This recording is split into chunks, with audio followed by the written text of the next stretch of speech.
Welcome to Board Gamers Anonymous, the podcast of board gamers and the insane fun we have at the table together. This is Chris. And this is Anthony. And this is episode 257, BGA Hotness, January 2020. And we'd like to thank all of our Patreon backers bring us a brand new episode. All right, Anthony, so it looks like we are taking a look back or a look forward, or just basically what's burning up the charts right now on Board Gamers Anonymous and our friends at BGG. We do this every month, and we have a special episode next week, so we're doing this a little tiny bit early, but it's always the same. You guys know the deal. What's on Kickstarter, what's getting shipped from Kickstarter, and what just got announced. So, remember when Kickstarter wasn't a thing? I actually don't. No. It's been so long. And honestly, like, the first game I backed on Kickstarter was maybe a month or two into gaming as a whole. And you remember that, because when it came in, we drove out to some weird seedy bar in Jersey and picked up the game. And they say board gaming's not dangerous. And Anthony's like, so look, this is what's going to happen. We're all going to get in a car, and we're going to go to an undisclosed location somewhere in New Jersey in the middle of the night. And we did that, and it was like, we found this was a waste treatment plant, and next to it was like some kind of like dive bar. It was great. That's where we met Stephen Bonacore. It's great. And our buddy Andrew Parks, correct? Absolutely, yeah. It was his game on his first game on Kickstarter, Canterbury, which I still have and actually really enjoy. But it was such a weird experience, and in my head, that's what Kickstarter was then. Like, you back a game, you watch it, it barely gets over the finish line, you get very excited, and then you drive to the middle of nowhere and pick it up from the designer. And now it's just like, no, it's just a pre-order system for really rich companies. It's fine. Don't worry about it. I think you have to appreciate the fact that your friends went along with you with the good prospect of being murdered for a spreadsheet board game. Yeah, worth it. 100% worth it. It's fine. Like, walk into this bar in the middle of nowhere in the dark off of road in the middle of this industrial park, and there's like practically nobody in there, and we're like, all right, well, let's just all stay together and we'll get out of here in one piece. So yeah, those were the good old days of Kickstarter, when it was actually about helping back a project that wouldn't get backed otherwise. And as you mentioned, now it's just corporate, pre-packaging of something that you will back for an exorbitant amount of money, or else you will not get the exclusive Kickstarter backer things, which you will, bemoan every day for the rest of your life. Yeah, it's kind of hard not to be cynical anymore. Like, did you see the whole thing with the Simon Time Vault thing? Oh my God, yeah. Yeah, so, like, they put this up, and it was a Kickstarter, like, I don't know, 3 or 4 months ago, and they're like, all right, you back at this low level, and then at a certain point in the future, which we will not tell you when, you will get access to the secret vault, quote-unquote, where you can buy the old Kickstarter exclusives for the games you already own at normal prices instead of the crazy eBay prices. Yeah. And, like, I know somebody who did this, and not even for, like, the Arcadia Quest or the Blood Rages, it was for other games that are not as well known, so hopefully he got the stuff he was going to get. But it was a mess when they finally put it up, and I was already like, this is a cynical, awful capitalist, just manipulative thing that they're doing. They're like, oh, you guys really want this rare stuff, well, let's run a Kickstarter for it. But the launch of it was like all cluttered up, and like, I know a lot of people had 503 errors, and it just didn't work properly, and it just, like, it epitomized everything that's bad about Kickstarter for me. Sure. And it was almost funny to watch, to play out, but also felt kind of bad, because some people were really looking forward to it. I guess taking it the opposite way, it could be possible, like you mentioned, that it was one of those situations where they didn't want people to pay those crazy prices on eBay, so why not? They had the stock, and usually go to conventions and they have those pieces there. So sure. But, it's interesting. It's almost like a generational kind of gap between the last couple of years, where it's like there is this generation of Kickstarter people, like the boomer generation, so to speak, that like when I was a kid, we backed Kickstarter and we just hoped to gosh darn that it actually went back and we liked it that way. Now it's just like, yeah, okay, boomer, like we're just backing the pre-order of a game that's going to come out and it's fine. It's not an issue. It's $180, whatever. It's it's not even an issue. It's going to back. It's fine. Everyone's backing it. It's not a thing anymore. So sure. Yeah, I do see those Petrick Farm memes out there now that it's like, I remember a time when you used to get like reduced shipping and a discount on the game and it was sent early to you and you were amazing and we loved you and we were the best friends, and not a thing anymore. So yeah. So a very short lifespan of Kickstarter in a nutshell, because everybody wanted to know that. Yeah, but Kickstarter is good. I mean, it's obviously, we'll go through the BGG Hotness later, and a very significant percentage of those games are from Kickstarter. And a lot of them are very good. So it's easy to bash on it and say, this is what's wrong with it. But for every story of how bad it can be, there's, half a dozen stories of how good it can be as well, including our late night drive into the middle of Jersey. So, well, like I said, it's a good story. And I was talking about this before the podcast that, at some point board gaming became my, things I followed, my nights, my weekends, so to speak. So I kind of lost touch with all the sports I used to follow and care about. So Kickstarter became the thing that I analyzed the data and I knew the kick track and I knew how far and hoped it would meet certain, thresholds and hit certain goals. And, I'm following the game each and every week and I'm reading the comments and I'm waiting for the updates and stuff like that.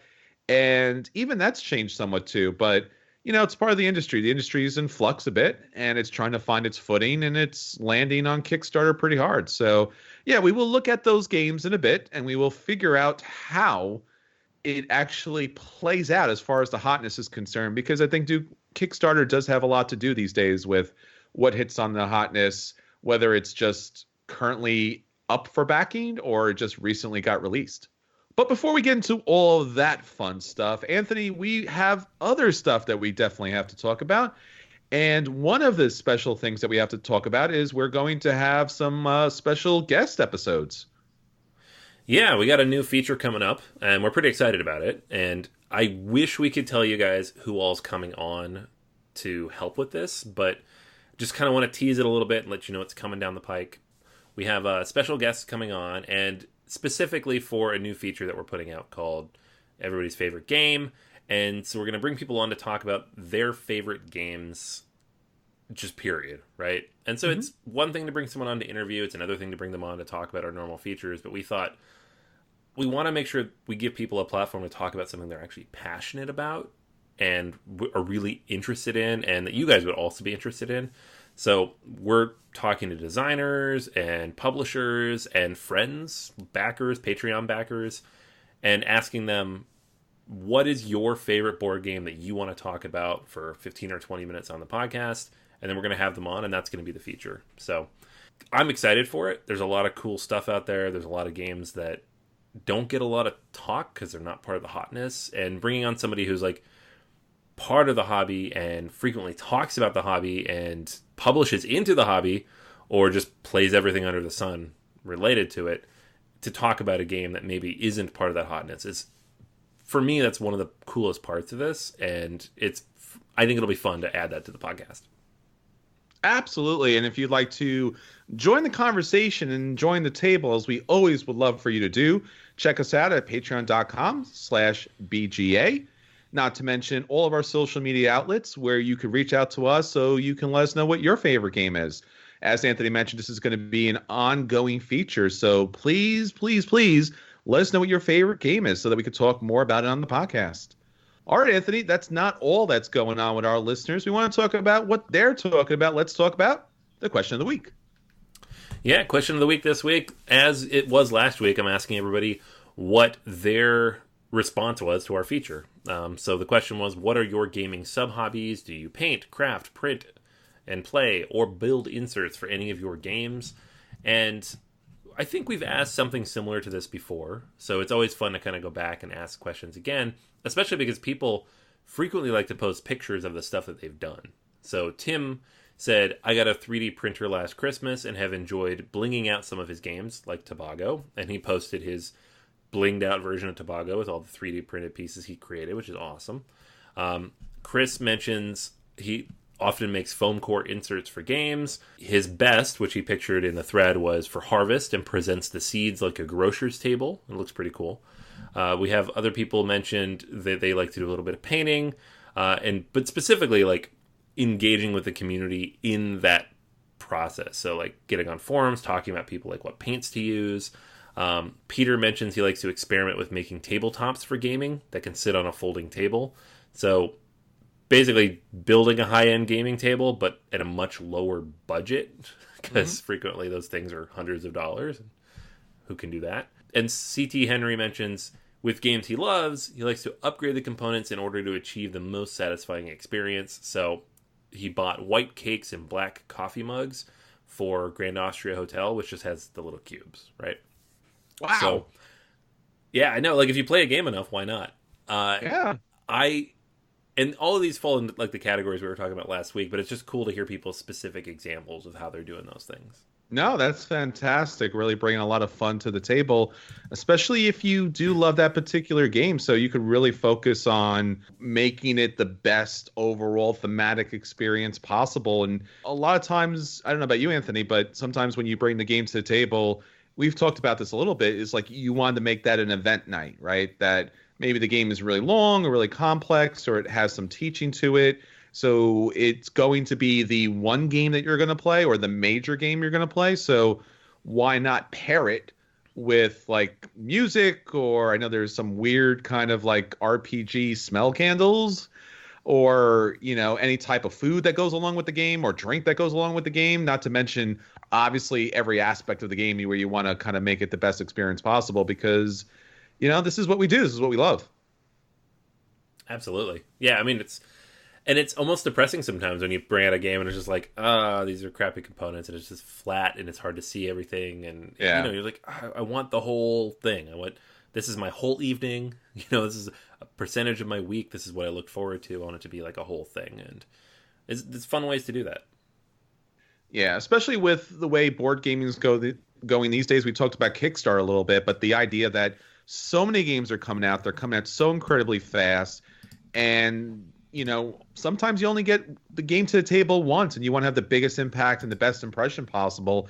So it's really amazing to see people go the extra mile for that, and we would love to see your content, your pictures, your stories about that more. So again, hit us up on social media. Post some pictures. We would love to feature them on the podcast. All right, everyone. So that's what's going on with our listeners, Anthony. I know everyone's really excited about the upcoming feature because it's mostly partially Kickstarter based. Let's talk about our acquisition disorders. I do have 2 games about tea. Huh? Tea? Anybody? I don't know, man. I think we've all agreed as a community that we're all obsessed with Kickstarter, and that you need to have a Kickstarter acquisition disorder, because that's what we're obsessed about, all right? All right, cool. So games about tea. I'm on it. First one up here came out Lucky for you, that was number 2 on the list. Yes, I'm number 2. You can take number 1. So all right. I'm going to do number 2, and 2 games, actually. And the first of these I have not even looked at yet. I just kind of got an eyeball of it recently. And that's Alubari, A Nice Cup of Tea. This came out at Essen, and it is from Tony Boydell, who designed Guilds of London, as well as Snowdonia, which I got the super mega deluxe version of that over the summer. So Alubari is a re-implementation of Snowdonia, and it has the railways that Snowdonia has, and you're moving along those. It has the worker placement element and the contract fulfillment. And basically in this game, instead of kind of building out the countryside, you are cultivating and harvesting tea on your own personal estates, but also helping to build the railway in Bengal and Himalayas. So the different worker placement actions are similar to Snowdonia, but you can kind of power them up with chai tea that you're going to make out of the harvested tea leaves that you pick up. And ultimately, the game is not particularly heavy. It's kind of that middle weight, similar to Snowdonia. Not nearly as much stuff to like layer on top of Snowdonia after, you know, the 10 years that game has been out. But thematically and design-wise, it just looks really interesting. So I'm excited to get this one out. I know it's been kind of floating into the North American market slowly in the last few weeks. I think Board Game Bliss had it recently, and maybe Miniature Market had some copies. So hoping to get a chance to play it soon. Hopefully someone around here has it. But it's just that kind of theme that I really enjoy, with mechanics that I also like and just have had trouble getting to the table in Snowdonia. So that is the first one. The second one is a game that I have actually had a little bit of experience with, though I have not played it with a full group of people yet, and that's Formosa. So this is from designer Chulun Kao and published by So Studio. And it is coming west from Tasty Minstrel at some point in the future. I don't know if it's coming on Kickstarter or not. They have not said as such, but I guess they've picked it up, so it's happening. But this is a worker placement game in which you're going to send out farmers and tea masters to do various actions, including harvesting tea, processing that tea, selling it to the domestic and foreign markets, and then upgrading various things. The basic mechanics are fairly simple, but the really cool thing that I like, and all I've done so far is just kind of play through this solo to learn it, but the thing that I really like about it, and that I'm excited about, is that when you harvest tea, you put a farmer out on one of these patches. The row that farmer is in, corresponding to one of the tea refineries, will move up every single tea master in the refinery. So maybe one of those is yours, maybe 3 of them are other people's. So if you put enough people out to refine the tea, then any actions other people take are going to benefit other people. So you have to be very careful about what actions you take and when you take them and who they benefit. Your own little refinery board is very interesting as well. So you're going to collect tea into the bowls, and they're going to be certain levels of wetness, depending on the weather of where you've harvested them. And then when you refine them, you'll move them into the refinery parts of your board, and they're going to be at those levels of wetness. But you're only really going to be able to use that tea for anything useful if you can dry it out and add flavor to it, which is other actions that you take. So it almost has like a pick up and deliver type of feel, where you get the cubes by going to the farms, but they don't really do anything until you've processed them enough through other actions that you take to dry them out and add the flavor and prepare them. And then ultimately, once your worker reaches the end of that line, get them ready through processing to sell. And it just seems really, really cool. Basic mechanics, very simple. The rulebook is a nightmare, so hopefully Tasty Minstrel fixes that up. But I really like the idea. I'm excited to play this, so hopefully I get this to the table here in the next week or so. That's Formosa is the second one there. Well, I think unintentionally, Anthony, you did bring Kickstarter in there, because I know that a lot of people, and you mentioned this a bit, Snowdonia was a kind of massive game that was kind of lurking out there for a while on Kickstarter, and people were backing it, and I remember looking at it and going, oh, this is really kind of problematically ugly. Not in like an unattractive way, so to speak, but just like it just looked hard to look at. I guess that was the thing. So obviously, this newish kind of version, or a reboot kind of version of it, is definitely welcomed.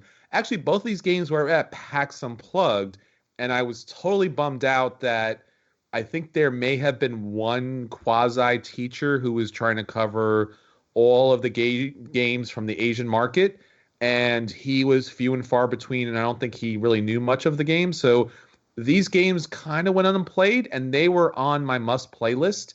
So I was constantly circling around, and I think Formosa T, I actually sat down at, and there was someone trying to read the rule book, and I looked at them, and then we sat down for like about 10, 15 minutes. I'm like, you have no idea how to play this game. And you're like, we'll read through it. And I'm like, I'm out. I just kind of walked off. Yeah. That rulebook is a nightmare. Like, I tried to read it a couple times, and like each section will have a paragraph that's just one long sentence.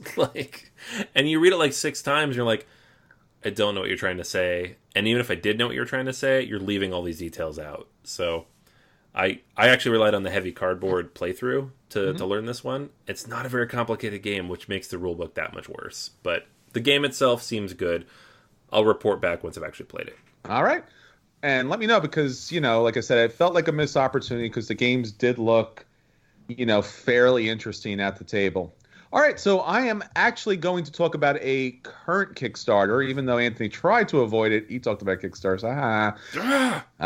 So here's the thing. You know this about me if you listen to the podcast. I tend to prefer the cuteness of certain components and boards and artwork and things like that. I appreciate artistry just in general. And, cutesy little baby Yodas are always a good thing. So board gaming, geek stuff is always a big thing. And I happen to like one of these companies called Turtle, T-E-E, Turtle.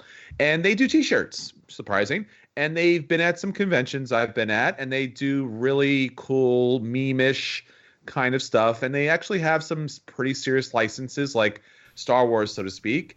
And I was, searching around Kickstarter looking for something to follow because I'm having that existential vacuum of like, I need to have something to kind of, pass the time, so to speak.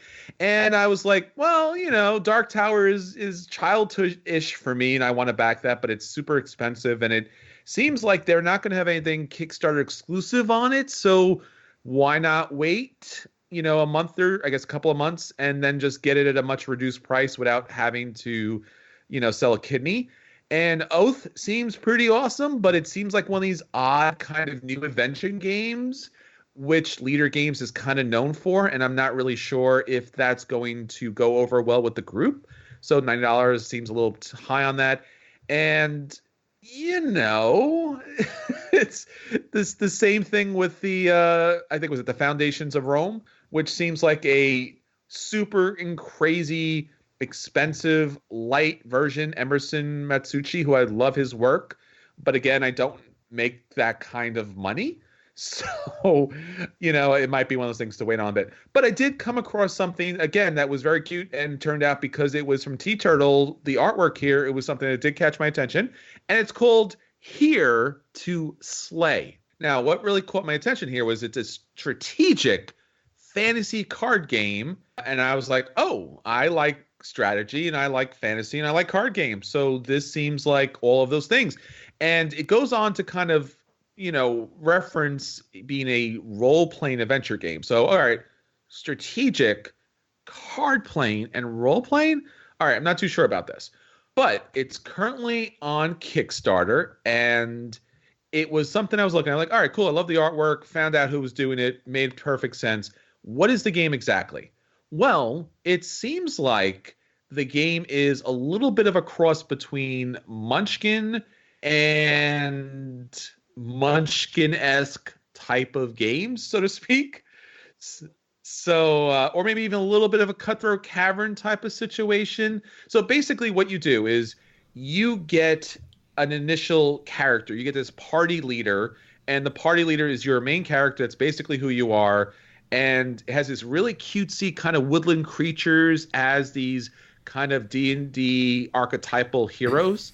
And great artwork, great big kind of tarot cards to go along with that. And you're going to have a special ability. And basically the game comes down to either collecting enough members for your team that you reach that challenge and win, or you knock out 3 monsters. And that's basically it. Obviously, the monsters are really hard to knock out. So throughout the game, you are knocking out monsters that will give you a special ability through the game, or you are collecting party members.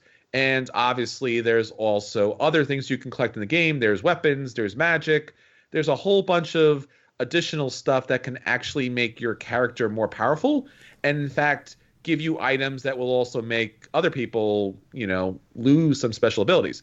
So basically, the game is you are going to draw cards. You are going to play cards on your turn. You're going to try to use your action points to either recruit party members.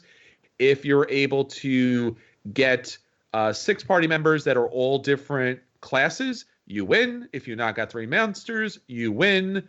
And as other players are doing this, you are playing cards on them to modify their actions or bonus up your actions to kind of trip them up a bit, boost up your rolls to make those certain rolls that you need in order to accomplish certain things. And then actually to be able to challenge people. So if someone throws down something that's going to help them, you can challenge them. And then there's a dice roll and there's modifiers. in all, it's a fairly simple game. It's really nice to look at. The graphic design's good. The artwork's good. It's got that cutesy kind of Root. If you like Root, this is kind of like Root as far as I think what they were looking for, what they're going with. They've already produced, I think it's Unstable Unicorns, which was just kind of like a set collection game. And that was a very lighter game. This is a little heavier, but it's not really a strategic. It's a card game. It's not really a role-playing adventure game. It's basically, I like cute Root-like creatures. I want to have some really awesome cards about them. I want to set collect them. Or I want to knock out the monsters, and I want to play things. So really, it's a light party-esque game that is based in the D&D-esque universe with no real role-playing element, so to speak, other than rolling dice to meet certain conditions. But otherwise, it seems interesting. It seems fun. I recommend taking a look at it just because, again, there's enough good to this, and it seems like it fits a little bit more of a cleaned up version of Munchkin, so to speak. So if you do like, again, all of these elements, check it out. It's on Kickstarter. It's called Here to Slay, and it will wrap up on Tuesday, February 11th. Some interesting backing levels. The base level is just $20 for the game, which makes perfect sense.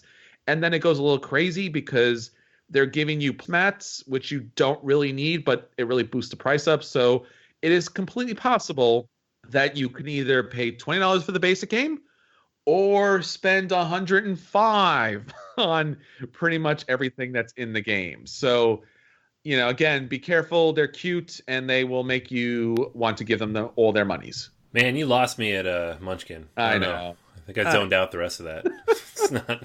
It was a really... All right, so those are the games that we want to hit the table. Let's talk about the games that did hit the table. Anthony, we are talking about the games at the table, and we're going to let everyone know if those games are a buy and they should run out and pick those games up. If those games are a play and they should sit down and play them. If those games are dodge and they should avoid them at all costs, like Anthony with Munchkin. Or those games are the dreaded burn, like me and Snowdonia. So, Anthony, what do you have up for us this week? All right. I have a trick-taking game. Who are you, and what have you done, Anthony? I know it's an old joke. Yes. Yeah, I know. Well, that's why I paused. You had to wait for it. Yeah. This one's out of Japan. It's called Nokosudice. It's designed by Yusuke Matsumoto, and it's not one I picked up because I didn't go to PAX, but several of my friends who did go to PAX and live here in Pittsburgh brought it back, and therefore I've had a chance to play it. What is different about this particular trick-taking game is that it uses cards and dice. So you have a hand of cards that you start every trick with, but you also have certain dice that you're going to draft. You'll get 2 dice out of the bag, you roll those, you get what you get, but then you also get a series of dice that are put in the middle of the table. Those are set up to draft, and people will take one at a time around the table until there's only one left. The one that's left is the super trump.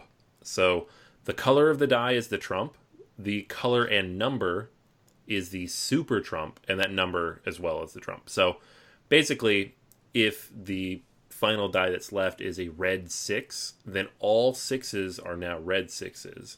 But the red 6, if you have that particular card or dice that are red 6s, are super trumps, which beat literally everything, right?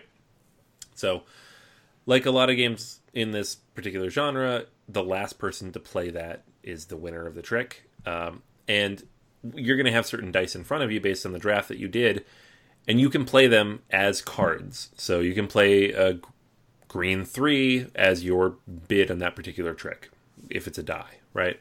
So people can see some of what everybody has. Not quite half, but like 5 or 6 of the things that people have in their hand are public knowledge. At the same time, you're going to have 1 die left at the end of that trick. That is your bid for the round. And this is like the one mechanic that I ended up making me like trick-taking games a little bit more. Skull King does this as well, where you're bidding on how many tricks you're going to take. In this particular case, you don't really have to bid until you play your last die, and that last one goes over, unless you bid 0, in which case you say that at the beginning of the round, I think I'm going to get 0, you bid 0, and you play your whole thing. But The cool thing here is it's kind of dynamic, whereas in Skull King, every round you bid from the start. Like, I'm bidding 0, I'm bidding 2, I'm bidding 3 based on the hand that you have. But I really like that mechanic because whether you have a good hand or a bad hand, you have something to work towards. Like, oh, my hand's really bad, I'm going to bid 1, I have a 1 die. Or my hand's really good, do I want to bid 4, 5, maybe even 6? But if I go that high and get really aggressive, what if it happens if I go to 7? Then you lose, right? So it's a cool idea. I really like how it plays out. And with the dice here, it's even more interesting because you have like some of this public information that's just out there. So I really like Nokosudice. I don't know that any trick-taking game like jumps to that buy level for me. Maybe Skull King, because that one's just so much fun and plays over the 10 rounds really quickly. So this is a solid play. I really enjoy it. If anybody I know brings it out, I will absolutely play it. I'm probably not going to track down a copy myself. The only trick-taking game that I've played that I like immediately wanted to buy is not even out yet. So I'm just playing people's print-and-play copies of The Crew. But this is a good one, and like kind of good, solid interim game that I'm happy to play whenever we have a few minutes left over between other games. So that is Nokosudice, and that is a solid play from me. Well, it does look like a very interesting idea on trick-taking, and the artwork, I mean, there's not a lot of it, but the artwork and the graphic design are pretty solid. I really like the look of this game. I think it's very different, and I don't hate trick-taking games, so I'm glad to hear that you're coming back to the good side. Eventually, we'll get you along on the Munchkin train, but yeah, this is the first step for you. The first step. No. Yeah, you said that. No. You said that about trick-taking games. So we'll see. Yeah, but then they got some mechanics in there that are good because the old ones were bad, and now they're good. Is Munchkin good yet? You tell me when Munchkin is good. I'll come back.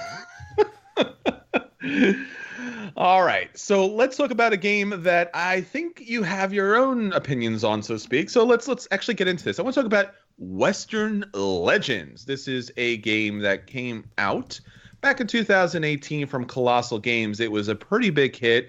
Another Kickstarter out there because now everything is kind of Kickstarter. And Western Legends was an open box, sandbox kind of game where you were one of these outlaws that was roaming around Western town and out in the prairie yonder out there, so to speak. And it's 2 to 6 players. And it's American Old West out there. And you're going to get one of these historical figures or non-historical figures, so to speak. And the idea is, again, because it's just a general game, you're getting victory points.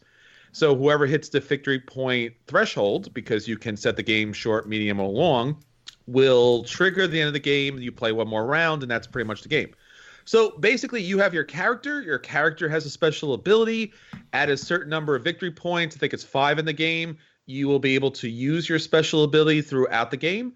And that has a little asymmetrical kind of play to it, which is pretty nice. I mean, the powers aren't radical. They're usually a little bit of a bonus here and there.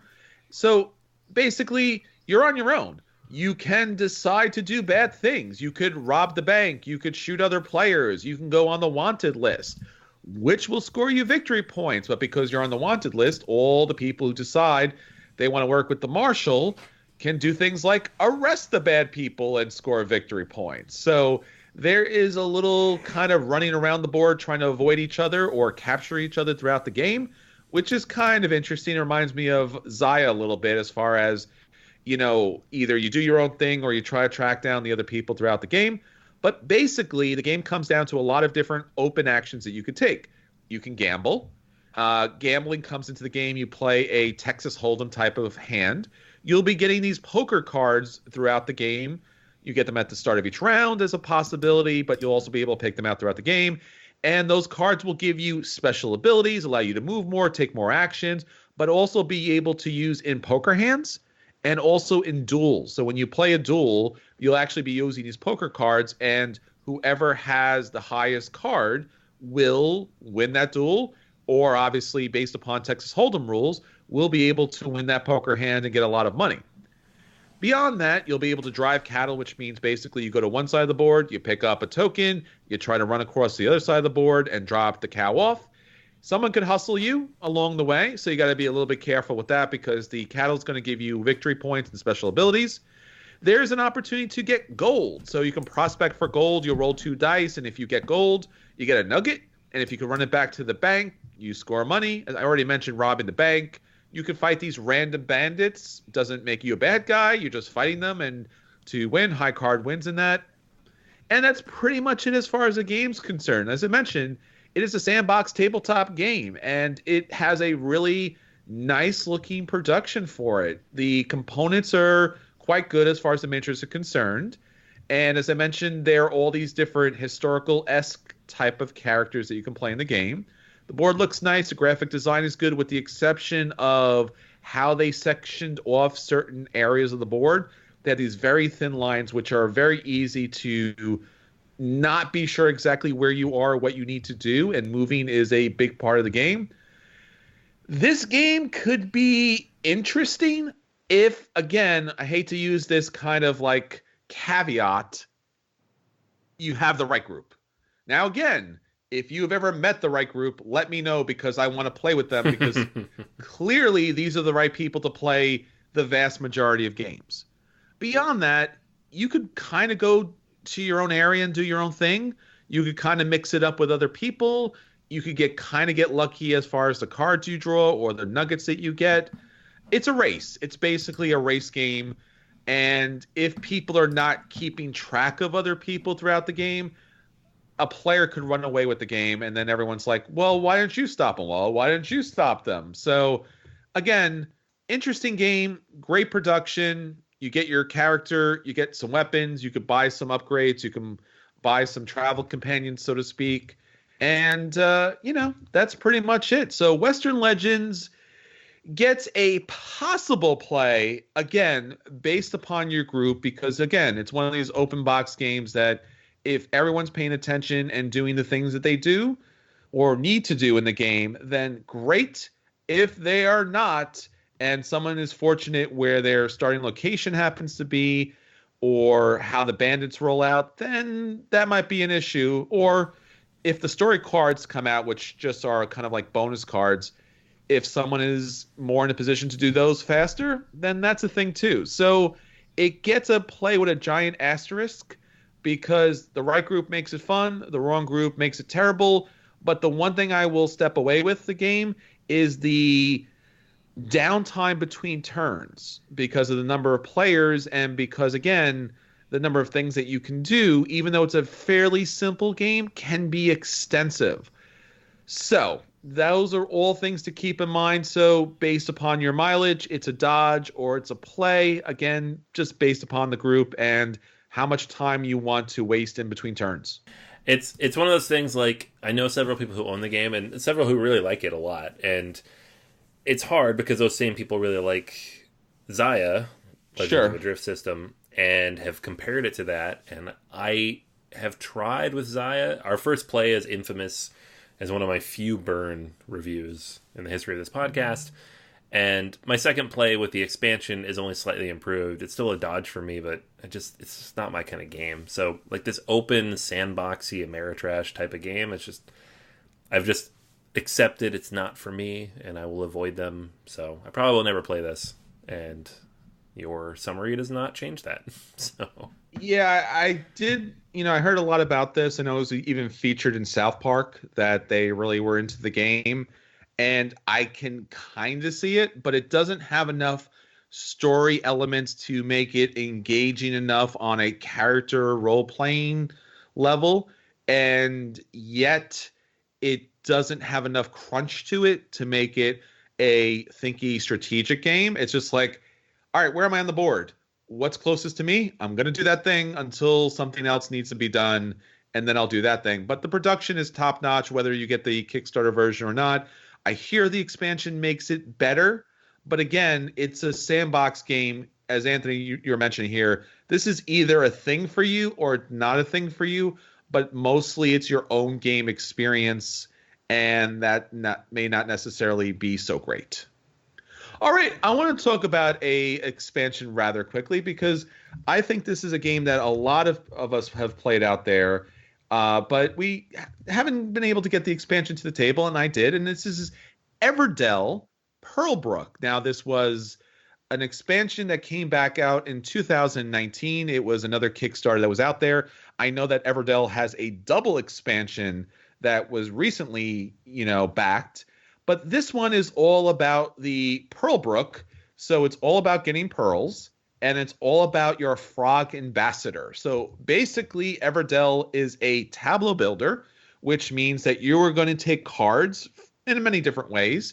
You are going to pay the cost, add them to your city. So you'll have about, I think, a max of 15 cards, depending on situation, but a max of 15 cards that you can put out.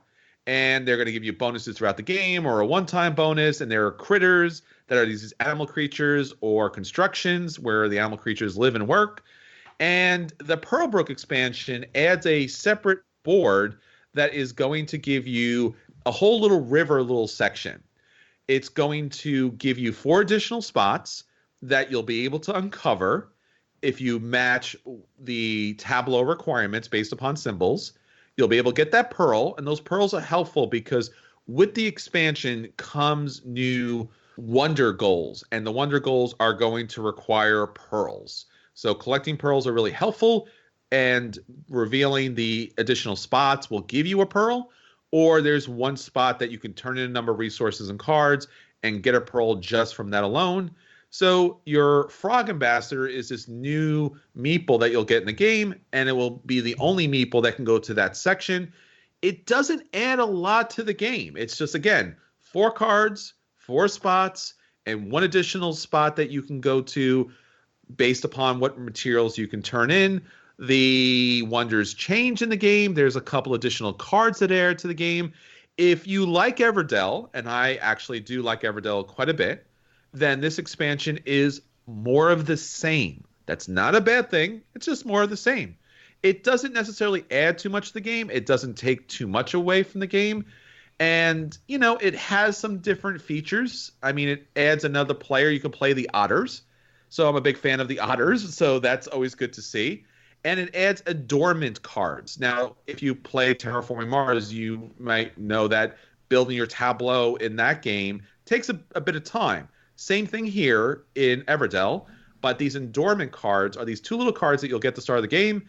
If you turn in a pearl, you'll be able to utilize one of those cards. It will give you a one-time bonus, and it'll give you a scoring bonus at the end of the game. These cards are extremely important because the problem with Everdell, if there is one, is the fact that if you don't get the right cards just by luck, you're going to lose the game regardless how well you play. Just because you didn't get a final bonus card, that's the thing. That's the thing. Very much similar to Grand Austria Hotel, where those big bonus cards, you didn't get one of those, you're out of luck. So Everdell, Pearlbrook, gets a play. Again, you like the game, you'll like this expansion, you're on the fence about the game, it's not going to push you over the edge as far as being a big addition to the game, but it's a nice little addition if you already like the game. Yeah, I mean, I love the base game. I have not had a chance to play the expansion yet, even though I picked it up at Gen Con, so hopefully I get to soon. I mean, based on your discussion, I don't know that it will change too much about getting it to the table for people who are hesitant to play it, so I'm kind of still waiting on the second batch of expansions with the 2 new ones, including the big one. But, I mean, new content for any game I like is great. Absolutely. All right, Anthony, so that's everything that's hitting our table. Let's get on to the feature review. So for the feature review this week, we are talking about Board Game Geek's top hotness for January 2020. We're going to talk about the hot 15 games that are up there and why it should matter to you. Anthony, what do you have? All right, so we have 15 games on the hotness. We're not going to go through every single one of them because, as we state every single month, there are several games that just never leave this list. So we have our Gloomhavens, our Terraforming Marses, our Wingspans, our Roots. We know why they're there. They all have new content coming. Of course they do. But, let's look at the new stuff. So let's start at the bottom with number 15, which is Return to Dark Tower. This is one of the aforementioned crazy expensive Kickstarters that you mentioned earlier in the show. I mean, I have like vague memory of this, not like the crazy nostalgia some people do, but the price alone, regardless of nostalgia, I'm like, I don't know. I'm out, right? Yeah, I have the crazy nostalgia for this. It wasn't something I owned as a kid. My cousin actually owned this, and I remember that little voice and the little sounds from the tower, and it was something that I was just like enthralled by. So the fact that this actually came out again was just something that blew my mind a couple of years back, because otherwise I think the game was pretty expensive if you wanted to get the older version of it. That being said, the older version is obviously not a profound game, but you bring in Isaac Childress with this. Yeah, and Rob Davio. Oh, okay. So there might be something to this game, but as I mentioned earlier, it's rather expensive and there's not Kickstarter exclusives for this, but it's definitely something to check out. I mean, I recommend checking out the Kickstarter page just for the the look of it. I mean, I think they did a really good job. Don't like the app integration. Really wanted something in the tower. I know that most people are gonna, balk at that, but I'm just that guy that I want this game for like 20, 30 years, and there's no way I'm gonna believe that the app might still be up and available. Yeah, I'm not like hugely against apps in games, but when they cost $250, I'm with you. Yeah. Like, it's an iPad. Like it at that is. price. I mean, come on. Sure. All right. So next up on the list is Nemesis. This is a Alien-like game, like Alien, the film franchise from the Awaken Realms team, and it shot up the top 100 list. It's actually number 43 in the top 100 now. And this shipped a while ago for Kickstarter backers, but I think it hit retail pretty recently. So that's why we're seeing a lot of posts about it. It's hitting a lot of top 10, top 100, top whatever lists. And it's a game I haven't had a chance to play, but I did get a chance to like look over people playing at Gen Con. And it honestly, for a semi-co-op game, which is not usually my thing, it looks really interesting. So I am excited to give it a play. The semi-co-op thing is always kind of iffy for me, and I just played a lot of games that do have those things, and I just can't do this. I mean, again, we're talking about a very expensive miniatures game that really just looks very good at the table, but I just think that the complexity really isn't there as far as what you're getting for that price. I don't know. I've come across it a couple of times, and I've just kind of passed at it, but maybe at some point they'll finally land at the table. All right. Next up on the list is Tortuga 2199. This is up on Kickstarter right now from Gray Fox Games. It's from Michael Loico and Dennis Plastanine. Michael is a first-time designer. Dennis has a couple games. Nothing you probably have heard of too much. But this is Pirates in Space. That's basically all it is. It was demoed at Essen and currently on Kickstarter right now. It seems pretty standard in terms of Euro mechanics. You've got your deck building, your exploration, your various area control mechanics. Again, you're a pirate in space. So the thing that really jumps out to me is the art design. Looks really cool. Yeah, no, it's just, and it, like, mechanically, can't really see enough. Need to watch some videos on this. But, all right, next up on the list, The Isle of Cats. Game of 2020. No. You heard it here. No. Chris doesn't. No. Nope, you're not allowed to talk about it. You don't care. It's fine. No. No. No.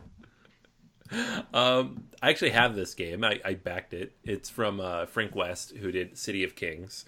And I'll be honest, I haven't had a chance to play it yet, but like looking through the rules and reading up on it, I can see why a lot of people are loving this game. Like, it's climbing the list pretty fast. It's got an 8.3 on BGG. It's up in the top 2,000 now. I don't know, man. This might be a top 10 contender for 2020. I'm just saying. Look, if you like cats, that's fine. That's your thing. I respect that. This game looks ridiculous. And it just... no. I don't even like cats, but I love me some polyominoes, and this is all polyominoes. So I'm looking forward to playing it. That's all I got to say. It was nice knowing you. When it melts your brain, don't come crying to me. Like, I love cats now. No. What have they done to Anthony? No. Damn it. All right. So next up on the list, Maracaibo. This is from Alexander Pfister, Capstone Games, and it's not new to the list at all. It's been on here for a little bit, but it has moved up to like 349 in the rankings. It is now in distribution for those who still have it. I think it's out of print in the US at least, but it's a very solid Euro. A lot of people putting it on their list for 2019 kind of after the fact because it came out so late. It's a fun game. It has a solo mode. It has a campaign mode. Otherwise, I feel like it's not the evolutionary step that I was hoping he was going to take.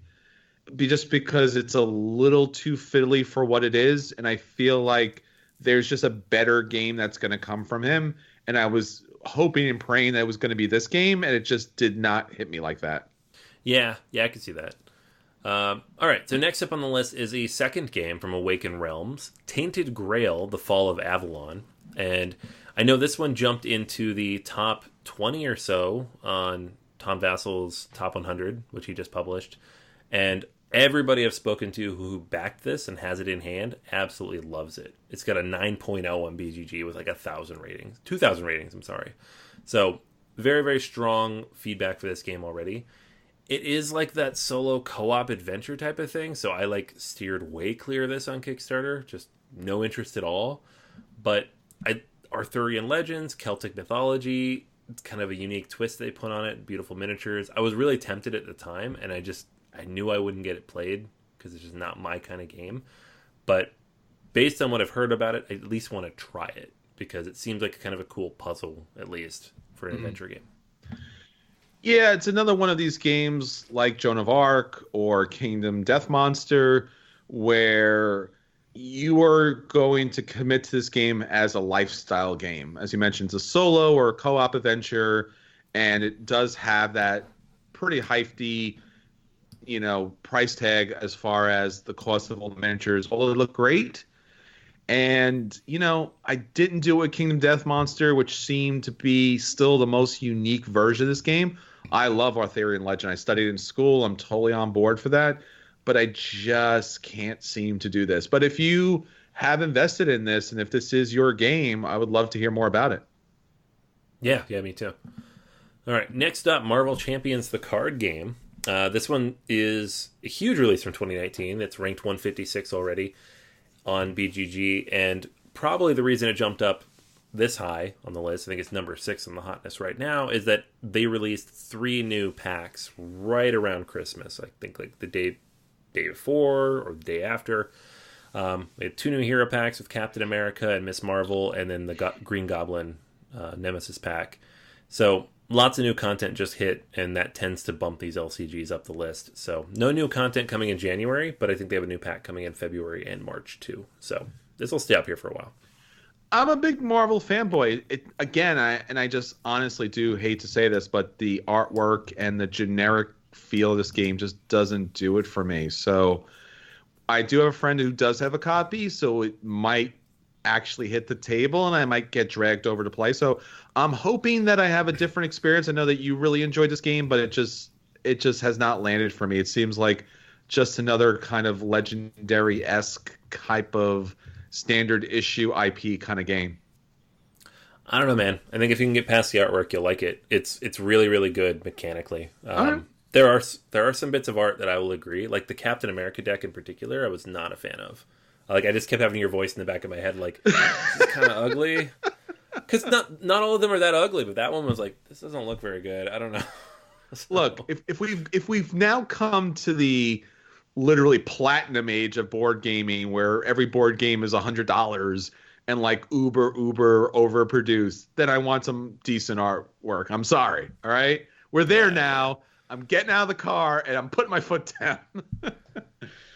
I'm with you. I'm not. It's never a deal breaker for me. I've got 2 Splotter games in my top 10, but it's I could see it at least. I could see it. Yeah, I mean, look, come on. I mean, I have a couple of hundred, if not 1,000. I don't know how many comic books I have, and I'm a big Marvel fan. And there's, I don't know, like close to 100 years of comic books that I have in my collection. Pull something out, guys. Come on, give me something. Give me some Jim Lee. I don't care what you guys do. Yeah. Some of the stuff looks like it's from the 70s. It does. All right, moving on. Undaunted Normandy. This is a unique take on war games. It's card driven, based on like the cards you play, and determines like the unit strength and all that. The reason it jumped up on the list, and this is a very good game, by the way. Like I had a chance to demo this over the summer at Gen Con and did not pick up a copy, but it just really, really captures the kind of push and pull of a World War II style war game in a card format, which is very cool. But Shut Up and Sit Down recently did a review of this, which almost always shoves something way up the list. So I don't know that the game has done anything else necessarily. It hasn't won any awards that I'm aware of. And I think the other thing is it's been on sale pretty much everywhere at a pretty steep discount. So I think that's also one of the things that's kind of motivated it, because I've seen it on the BGG list. They're like, hey, this is for sale. And I think even today, in fact, I saw something and I went over and I'm like, oh, that's all right. I'm good. That's cool. Yeah, I mean, I know somebody with it. I need to get it played because it looks cool, but like it's one of those rare games where I won't pick it up until I play it. There aren't many of them, but it is one of them. All right, next up on the list, this is number 2, is On Mars, Vital Lacerda's most recent release. And I've had a chance to play this a couple times now. I really, really like it a lot. It has all the things you'd expect from a Lacerda game. You have your multiple tracks that all interact with each other. You have your executive actions that you can take. You know, your resources that you build up in kind of these various tracks that determine the power of the things you do. And certain things can only be done once other conditions are met. It's a Lacerda game. If you've played one before, it'll feel somewhat familiar, but just the colonist actions versus the station actions and moving back and forth and how you manage all that was just such a fun, interesting spin on the puzzle that I really, really enjoyed. So it's a huge, expensive, overwrought production because that's what Eagle Gryphon does these days. But for his games in particular, I'm always for it. And happy to see a lot of people picking it up. Yeah, I haven't been able to get this back to the table locally. I got to the table down at PAX. So, yeah, I'm hoping that this rises to the level because so many of his games are good and they fit such a unique niche that I think that if this is as good, if not better than most of his games out there, I think this is the one I'm going to draw all the time just because I love the theming of the game. Yeah, absolutely. All right, and number 1 on the list, and this is interesting to me because there's a lot of big Kickstarter launches in the last week, but this is the one that's jumped to the top of everybody's list, is Oath, Chronicles of Empire in Exile from Leader Games. And it's the new game from Cole Worley, who did Root, as well as PAX Premier 2nd Edition, which was my game of 2019. And Root was actually my game of 2018, so Cole's on a roll. This one is a little bit different. It's a 1 to 6 player game in which players are doing all sorts of different things. But the main idea of the game is that what happens in a single game will influence how the next game is set up and played. But it's not necessarily a legacy game in which you have to have the same players playing through all those games. Also, it can be reset at any time. There's no apps. There's no ripping things up. There's no envelopes. It's just the game will change based on the results of individual games that you play. That by itself sounds really interesting because so many games are just full of gimmicks to make that kind of thing happen. And this one doesn't really use that. It's got the same artwork as Root, with the artist Kyle Farron. My big thing on this game, and the reason I haven't really bought in on it yet, I'm still kind of on the fence, is that it's $90 just to get in on it. There's no like lower level base that you can just buy in on. Like Root, I think they had a $50 or $60 level. That would have been great. This is fairly expensive, and I just haven't seen enough yet to sink my teeth into. But I'm really on the fence. I am following this, so there's a good chance I back it. I really appreciate the fact that designers and publishers are really thinking about gamers' experience and how you can get the games to the table. The idea that you have this not legacy, but legacy-esque type of game, and them recognizing the fact that you can't always get these games to the table with the same group of people. I think it's one of the problems with Gloomhaven. So I greatly appreciate the innovative design here. Again, because we don't have enough money. We don't have enough physical space for all these games. I really, kind of annoyed by all those designers out there or publishers out there who put, 3 components in a giant box and then I have to stick it on a shelf that I don't have room already for. And then obviously we don't have time. So, the idea that they could create something like this, especially with the Root universe, so to speak, is fantastic. Again, like you, Anthony, I don't know how this plays at the table.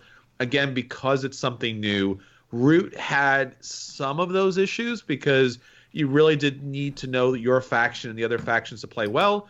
And obviously, their dungeon game had the same kind of situation. So when you were playing Vast, if you didn't know your characters and the other characters, you were at a disadvantage, major disadvantage, and it took a long time to teach. But Vast was also a very good game, just like Root. So I'm assuming this will be a great-esque type of game. But again, I'm worried about it having to be this scenario where I, once again, have to track down the right group of players to play this game.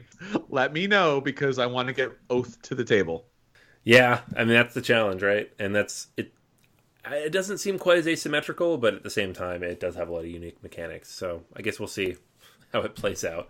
It's doing pretty well, though. It's up on Kickstarter for, I don't know, a few more days, and it's already near $1 million. So it's going to make its money, and a lot of people have copies out there if you're interested in it. All right, so that's everything for this week. Until next time, this is Chris. And this is Anthony. And we'll save you a seat with the right group of players.